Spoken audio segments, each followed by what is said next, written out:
Bonjour à tous. Renouvellement d'un partenariat pour reloger les femmes victimes en Bourgogne-Franche-Comté. En 2025, 537 femmes ont fait une demande de logement social dans notre région pour fuir un conjoint violent.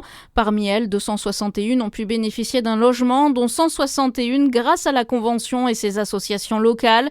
Solidarité Femmes Dijon, Besançon, Belfort et les PEP 71 de Chalon-sur-Saône en Saône-et-Loire.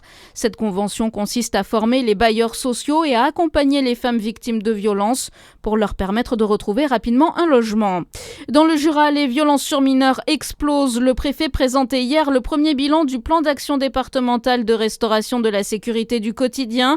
Un bilan qui montre la présence d'une part très importante de mineurs parmi les personnes victimes de violences. Un chiffre en augmentation de 50% en 2025 par rapport à l'année précédente.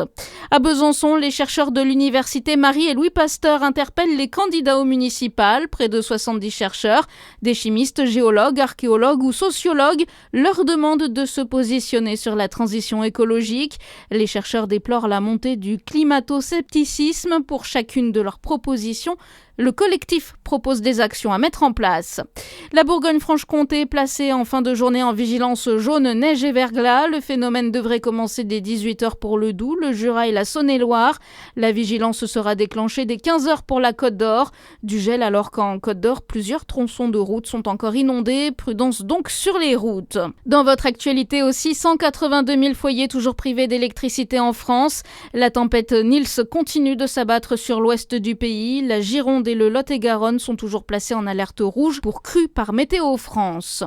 La France qui vise 2 nouvelles médailles aujourd'hui au JO d'hiver. Julia Simon et Lou Jean Monod feront partie des favorites lors du sprint féminin en biathlon cet après-midi. Perrine Lafont peut également espérer une seconde médaille en ski de boss après le bronze obtenu cette semaine. Bonne journée sur Fréquence Plus.